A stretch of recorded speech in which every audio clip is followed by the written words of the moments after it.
Hi hello ಎಲ್ಲರಿಗೂ ನಮಸ್ಕಾರ. Welcome to ನಮ್ಮ ಕನ್ನಡ ಚಾನಲ್. ನಾನು ರಾಹುಲ್ ಮಾತಾಡ್ತಾ ಇದ್ದೀನಿ. ನನ್ನ ಸ್ಟಾರ್ಟಿಂಗ್ ಕೇರಿಯರಿಂದ ಗುರು ಸರ್ ನನ್ನ ಪರಿಚಯ. ಈ ಶಿಖಂಡಿ ಸಿನಿಮಾದಲ್ಲಿ ತುಂಬ ವಿಭಿನ್ನ, ಅವರು ತಗೊಳ್ಳೋ ಪಾತ್ರಗಳಾಗಿರಲಿ, ಅವ್ರು ಮಾಡೋ ಸ್ಟೋರಿಗಳಾಗಿರಲಿ ತುಂಬ ವಿಭಿನ್ನ ಮಾಡ್ತಾರೆ. ಈ ಸಿನಿಮಾದಲ್ಲಿ ಅವರ ಕತೆ ಹೇಗಿದೆ, ಆಯ್ಕೆ ಹೇಗಿದೆ, ಬನ್ನಿ ಸರ್. ನಮಸ್ತೆ ಸರ್, ಹೇಗಿದೆಯಾ? ಚೆನ್ನಾಗಿದೆ. ನೀವು ಚೆನ್ನಾಗಿದ್ದಾರೆ ಸರ್? ಸರ್ ವಿಷಯ ಹೇಗಿದೆ? ಕೆಲಸ ಕಾರ್ಯಗಳು ನಡೀತಾ ಇದೆ? ಎಲ್ಲ ಚೆನ್ನಾಗಿ ನಡೀತಿದೆ ಸರ್.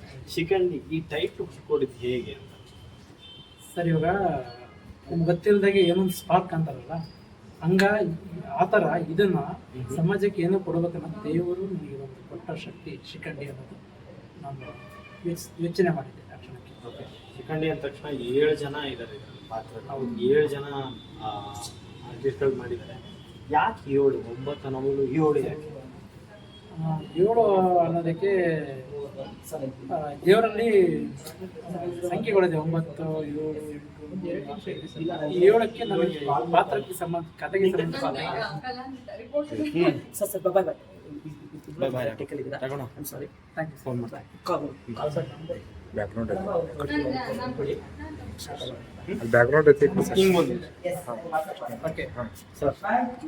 ಈ ಸಿನಿಮಾದಲ್ಲಿ ಬರೀ ಶಿಖಂಡಿ ಪಾತ್ರ ಅಲ್ಲಾದ್ರೆ ಹೋಟ್ಲಲ್ಲಿ ಕೊಡೋ ಊಟ ತರ ಸವಿ ಬಡಿಸ್ತಿದ್ದೀರಾ. ಈ ಸಿನಿಮಾ ಮೇನ್ ಕ್ಯಾರೆಕ್ಟರ್ ಯಾರು ಸರ್? ಈ ಮೇನ್ ಕ್ಯಾರೆಕ್ಟರ್ ಇದರಲ್ಲಿ ಕಾಮಿಡಿ, ಸಸ್ಪೆನ್ಸ್, ಥ್ರಿಲ್ಲರ್, ಒಂದು ಒಳ್ಳೆ ಕಮರ್ಷಿಯಲ್ ಎಲ್ಲವುದನ್ನು ಅಳವಡಿಸಿದೆ. ಇದರಲ್ಲಿ 7 ಜನ ಜೋಗತಿಗಳಿರಲ್ಲ. ಸೆಕೆಂಡ್ ಹಾಫ್ ಅಲ್ಲಿ ಅಂದರೆ ಇವರಲ್ಲಿ ಶಿಖಂಡಿ ಅನ್ನೋ ಮಹಾಭಾರತದ ಕಾನ್ಸೆಪ್ಟಲ್ಲಿ 30% ಇವ್ರ ಕಥೆ ತೋರಿಸ್ತಾ ಇದ್ದಾರೆ. ಸ್ಟಾರ್ಟಿಂಗಿಂದ ಬೇರೆ ವರ್ಷ ಕತೆ ಬಂದಿದೆ. ಅಲ್ಲಿಂದ ತುಂಬ ನಗುತ್ತಾ ಎಂಜಾಯ್ ಮಾಡ್ತಾ ಟ್ವಿಸ್ಟ್ ಕೊಡ್ತಾ ಹೋಗ್ತಾರೆ. ಈ ಮಂಗಳ ಮಕ್ಕಳು ಯಾವ ರೀತಿ ಬರ್ತಾರೆ ಮಹಾಭಾರತಕ್ಕೆ, ಈಗಿನ ಜನ್ರೇಷನ್ಗೆ ಏನು ಕನೆಕ್ಟ್ ಆಗುತ್ತೆ ಅನ್ನೋ ಕತೆ ಈ ಥಿಯೇಟರ್ ಮೂಲಕ ಮಾತ್ರ ಬರ್ತದೆ. ಈ ಸಿನಿಮಾದಲ್ಲಿ ಮಹಾಭಾರತದ ಏನಾದ್ರು ಎಸೆನ್ಸ್ ಇದೆಯಾ ಸರ್?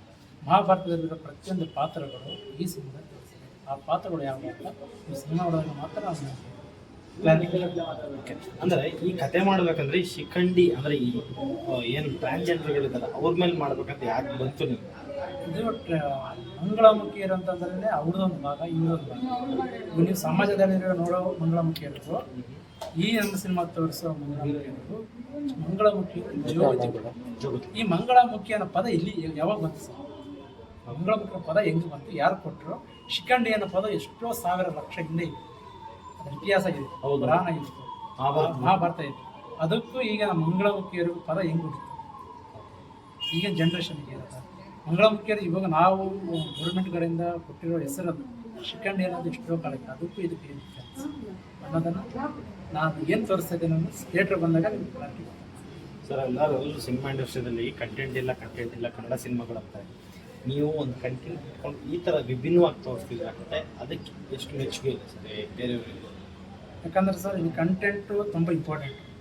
ಸೊ ನಾವು ಹೀರೋ ಮೇಲೆ ಮಾಡಿದಾಗ ಹೀರೋಸಮ್ ಕತೆ ಆಗ್ಬಿಡುತ್ತೆ, ಹೀರೋ ಮೇಲೆ ಏನು ಕತೆ ಮಾಡಬೇಕು. ಅಂದರೆ ಇಲ್ಲಿ ಎಲ್ಲ ಪಾತ್ರಗಳು ಇಟ್ಕೊಂಡು ಕಥೆನೇ ಸ್ಟ್ರಾಂಗ್ ಮಾಡಿದಾಗ ಕಂಟೆಂಟೇ ಸ್ಟ್ರಾಂಗ್.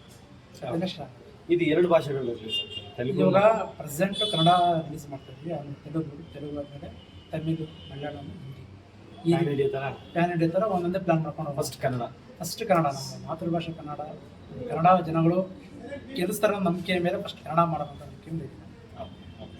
ಸರ್, ಈ ಸಿನಿಮಾ ಯಾವ ಆಡಿಯನ್ಸಿಗೆ ಟಚ್ ಆಗುತ್ತೆ ಸರ್ ಜಾಸ್ತಿ? ಸರ್, ಇಲ್ಲಿ ಈ ಆಡಿಯನ್ಸಿಗೆ ಇದು ಬಂದ್ಬಿಟ್ಟು ತುಂಬ ಏನು ಯೂತ್ ಇದಾರಲ್ಲ ಸರ್, ಯೂತಿಗೆ ಕನೆಕ್ಟ್ ಆಗುತ್ತೆ. ಒಂದು ಏಜ್ ಇದೆ 18, 25, 30, 40, 50, 60 ಒಬ್ಬೊಬ್ಬರಿಗೆ ಆ ಥರ ಕನೆಕ್ಟ್ ಆಗೋ ಕಂಟೆಂಟ್ ಇದೆ. ಒಬ್ಬರಿಗೆ ಸೀಮಿತವಾದ ಕಂಟೆಂಟ್ ಆಗಿದೆ.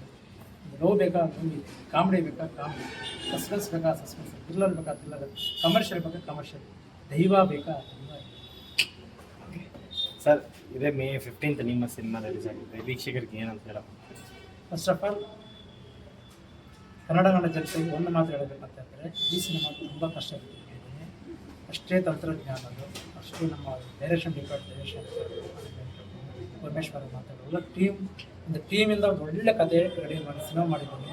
ನನ್ನ ಪ್ರೀತಿಯ ಕರುನಾಡ ಜನತೆ ಥಿಯೇಟ್ರಿಗೆ ಬನ್ನಿ, ನಿಮ್ಮ ಪ್ರೀತಿ ವಿಶ್ವಾಸ ಬಿಟ್ಟು ನಾನು ಮಾಡಿರೋ ಧೈರ್ಯ ಕೊಟ್ಟರೆ ಇನ್ನೊಂದು ಸಿನಿಮಾ ಮಾಡಿಬಿಟ್ಟು ಇನ್ನೊಂದು ಕತೆಗೆ ಮುಂದೆ ಥ್ಯಾಂಕ್ ಯು ಹೇಳ್ತಾ ಇದ್ದೀನಿ. ಥ್ಯಾಂಕ್ ಯು, ತುಂಬ ಥ್ಯಾಂಕ್ಸ್.